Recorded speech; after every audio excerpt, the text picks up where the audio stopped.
Hello everyone, this is Mr. Brain Junkie here, and today we'll be talking about an action comedy film called Soccer Killer. Be ready for some spoilers ahead.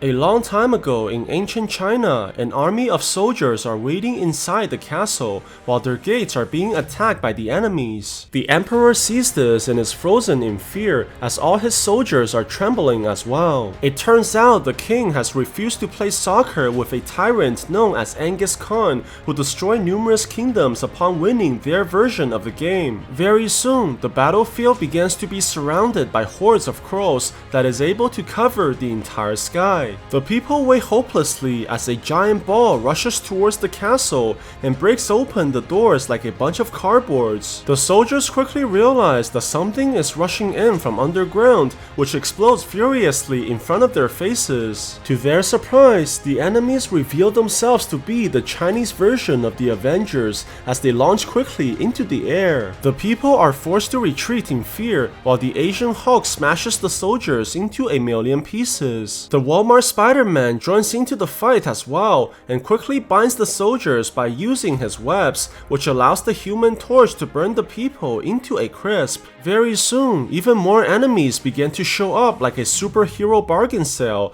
as they completely destroy the army by using their fearsome powers. This includes a version of Cyclops that's able to shoot freezing laser beams and his overly jumpy teammate whose weapon defies physics even more than Captain America. The soldiers are completely outmatched by the enemy's abilities as they can't believe that these powers are legal without copyright issues. It turns out that the opponents are known as the Revengers, and they are the reason why Angus Khan is feared by all the kings. Sometimes later, a different kingdom is also facing the same terrible threat, as the king is given the choice of defeating Angus Khan in a soccer game or be completely destroyed. What's even worse, the king's own minister has betrayed him at the same time, as the old man is obviously helping the enemy to overthrow the emperor. The minister wants the king to marry Princess Chen to the enemy to resolve the conflict, but the girl has been missing ever since receiving this terrible news. It turns out that the woman has ran away with her two maids as they search for the 8 legendary kung fu masters to save their country,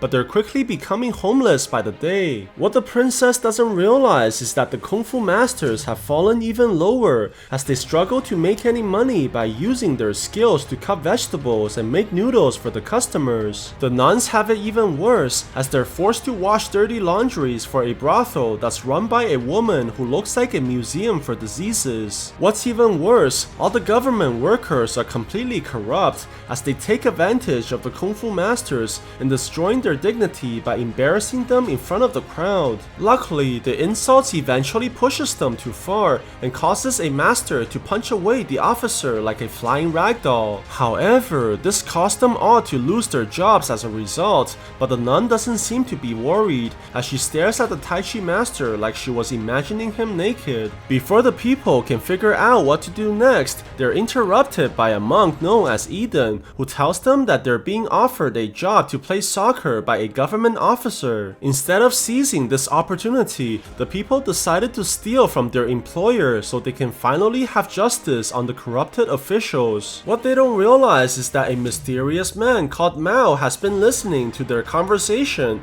and he tells his friend Lin that they now have a chance to become very rich. He plans on saving the government officer and eventually joining the soccer team as they're going to be rewarded handsomely for saving the country. However, the girl has little faith in his plan as they don't even know any kung fu and all they have is a broken magical mirror that was given to them by their master. What's even worse, the two are completely broke and are forced to sneak away from the restaurant to avoid paying the bills. Sometimes later, the kung fu masters have arrived towards the location of the government worker and quickly realizes that their employer is actually Princess Chen. The people decide to charge in immediately as they tie up the woman and begins looking for any valuables that they can find. Surprisingly, they're only able to recover a bunch of documents that points to their criminal past, revealing that this robbery is not their first rodeo. Before they can figure out what to do next, they quickly run into Mao,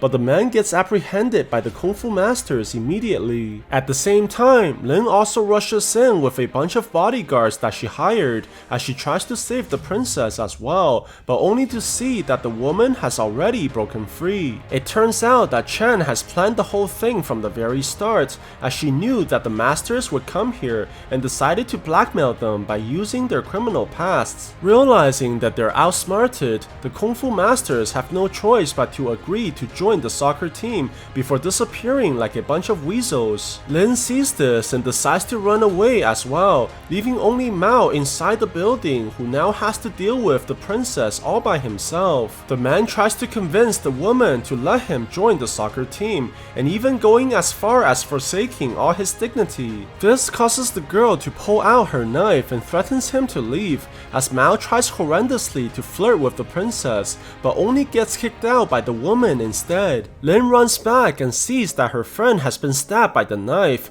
and rushes towards him immediately to help, but quickly finds out that the weapon is as fake as the man's dignity. The next day, Mao continues following the princess and arrives towards the town center, where he sees that the masters are preparing to play soccer against a very suspicious team. Chen tells the people that whoever gets the ball inside the giant basket is the winner and gets the honor to defend their country, but no one seems to be very excited by the prospect. Very soon, the soldiers bring out the metal ball and tosses the object into the air while both teams rush furiously towards the sphere. The opponents quickly get the first hit, while the nun jumps into the building and leaps across the room as she's eventually able to stop the ball and posing like she's ready to fight. The enemies rush inside the building as well and attacks the woman altogether, but she's able to throw the ball across the building and into the hands of the Tai Chi master. The opponents attack the man furiously to try and steal the ball back,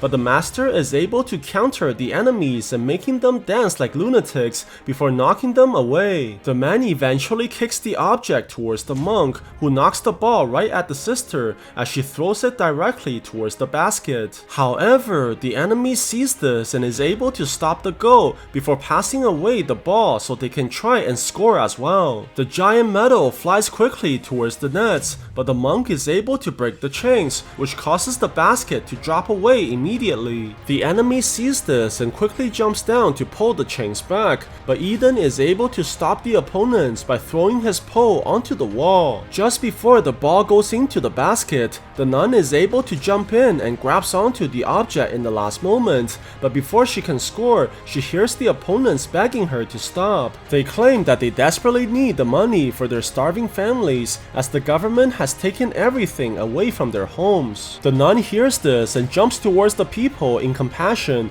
but before she can decide on what to do next, she's ambushed by the enemies right away. It's quickly revealed that the opponents are actually assassins who are sent here to distract them and capture the princess. The enemies attack the people immediately, while the Kung Fu masters try desperately to hold them back, but the sister is quickly overpowered as her weapon is knocked away from the building. The other masters realize that something is wrong and jumps into the building to help their comrades while pushing the enemies back. The assassins notices the reinforcements and begins tossing smoke bombs that eventually allows them to escape. This causes the princess to be unguarded, while countless bandits begin rushing towards her. What's even worse, the soldiers appear to be nothing but cowards as they run away from the area and leaving the princess all by herself. Mao sees this and rushes in to help, but is surprised to how little it took for his friend to abandon him as well. Just before the princess can be captured by the thugs,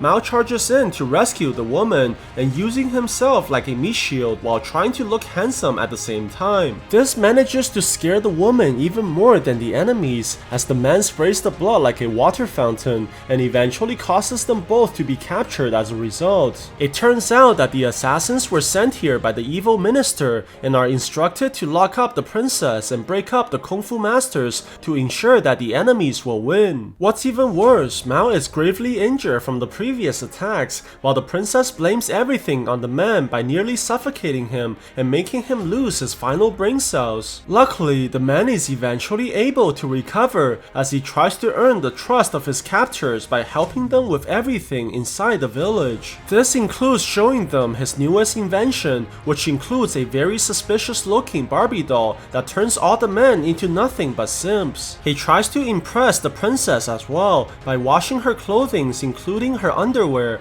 but only gets knocked in the face as a result. Mao is eventually able to map out the area and steal the keys from his captors before giving it to the princess and showing her that they can finally escape. This allows them to run away from the area at night as they plan to bring back the Kung Fu masters. The people eventually return back to the king's palace alongside all their allies, and everyone is celebrating in joy. However, the minister is furious that his plan to sabotage the princess did not work and begins scheming for something even worse. Later that night, Mao is able to find the princess alone as he tries to tell her his true feelings and propose his love for her. Surprisingly, they're quickly interrupted by the king, who came alongside the minister as the old man accuses Mao of being a thief who stole priceless valuables from the palace. They're able to prove that the man is nothing more than a con artist who's only interested in the girl's money, which causes the princess to walk away in anger. What's even worse, the Kung Fu masters have all been poisoned at the same time, and the minister accuses Mao for these crimes as well and orders the soldiers to arrest the man immediately. Realizing that they're going to lose the upcoming game, the princess has no choice but to offer herself to marry Angus Khan so that her people can be spared from death. The next day, the princess is heading towards the wedding as Mao is locked up inside the prison with Lin, but they quickly realize that Chen is passing by their building. The two tries to stop the wedding as Lin uses the magical mirror to try and reflect the sunlight towards the princess to get her attention. Surprisingly, the item is able to conjure up a massive laser beam that burns a bunch of incantations onto the walls. Very soon, Mao notices in shock that his friend is slowly levitating into the air. It turns out that she has finally unlocked the secret power that was passed down by their master, which allows her to embody the powers of the gods. She quickly flies towards the princess and tells the woman that they can still win the game, only to see that Chen has completely lost her will to fight. Lin scolds the woman for losing her faith on Mao so easily, even after the man has saved her so many times. This causes the princess to embrace the girl in tears as she finally realizes that she was wrong. At the same time, the Kung Fu masters are planning to face the Revengers despite them losing most of their powers. The people eventually head towards the giant stadium alongside their enemies, while the king watches the game right beside the infamous Angus Khan. Very soon, the Chinese Hulk leaps into the arena and shocks the people by his incredible strength, which causes all the enemies to cheer for the Revengers. The players line up in front of each other as the counterfeit superheroes begin taunting the Kung Fu masters, knowing that they're weak from the poison. The referee announces the start of the game as the Revengers rush furiously towards the people with the intention to kill. The Asian Hulk launches at the ball and kicks it using tremendous force, which hits the monk right in the chest and nearly killing him as a result. Luckily, the nun is able to save his life, but the enemies continue charging forwards while getting closer towards the goal. The other masters quickly try to stop the Revengers, but is knocked down immediately by the opponent's furious attack. The swordsman sees this and begins fighting the zombie Wolverine, but his blade is no match for the enemy's claws, which cuts his weapon into pieces and knocking him onto the ground. The others begin to get overpowered by the Revengers very quickly as they try to keep the ball away from their goal, but are no match for the opponent's ridiculous powers. Very soon, the Human Torch fires the flames towards the sister, but she's quickly saved by the Tai Chi Master, which causes them to enter a Dragon Ball style beam struggle. However, the unfriendly neighborhood Spider-Man shows up and grabs onto the man's neck before pulling him backwards and causing him to crash onto the ground. The people realizes very quickly that they're not going to win the battle as only 3 Kung Fu masters are still standing. In the last moment, the monk wants to know if there's any way they can win,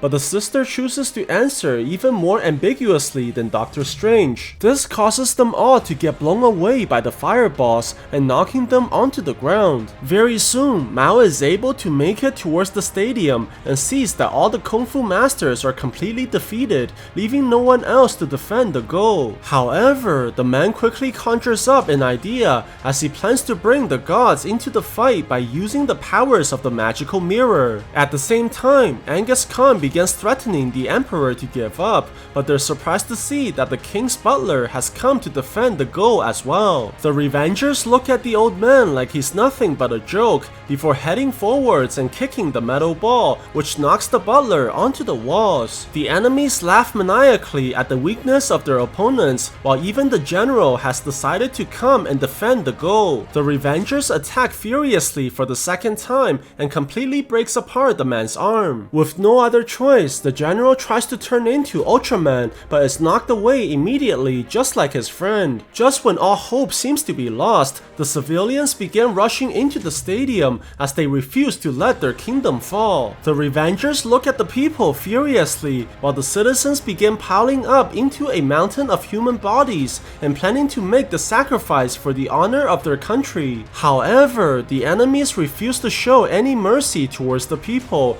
as the Chinese Hulk launches the ball directly towards the civilians.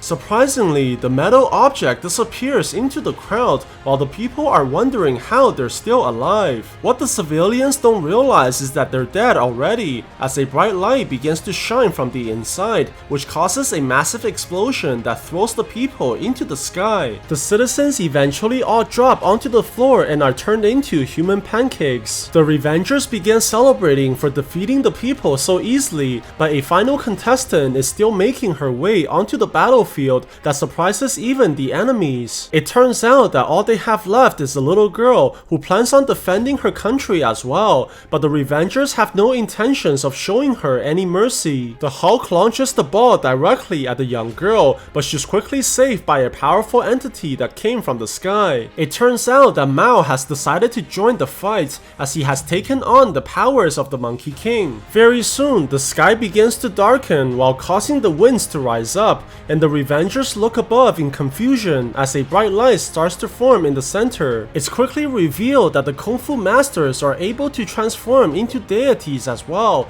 and quickly arrives to face off the enemies as Mao taunts for the Revengers to attack. This greatly angers the opponents, but the Kung Fu deities are able to conjure up their magics as they focus their energies directly into the ground. The enemies are shocked to see that numerous hands are rising from the floor as a giant lotus opens up a portal to a different dimension that eventually brings out a massive golden statue. The Revengers sees this and attacks immediately by kicking their ball towards the entity, but the statue is able to block the attacks no matter how many times they shoot for the goal. The golden deity is eventually able to grow numerous hands on its back and reveals countless metal balls on its palms before throwing them directly at the Revengers. This causes a massive explosion that blows the enemies into the air and crashing onto the ground. The people cheer in victory as Mao begins conjuring up an even more powerful spell that lights up the entire sky. The Kung Fu masters take the chance and starts attacking the Revengers immediately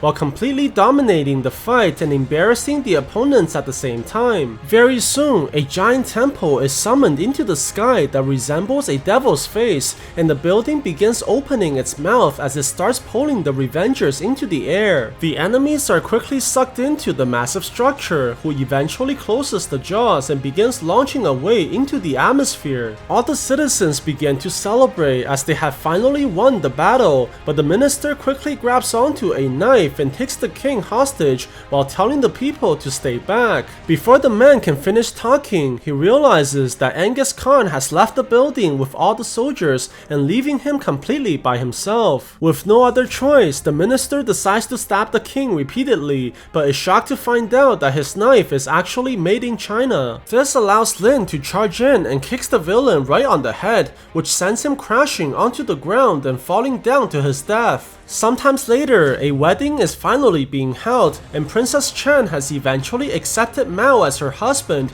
regardless of what he did in the past. Before the ceremony continues, their scouts quickly rush in and informs the king that another challenge has been made towards their country. However, this time, the enemy who demands to fight them is called the NBA. So what do you guys think about this movie? Let me know in the comments below. And if you like my videos, please press like and subscribe for more. I'll see you guys next time.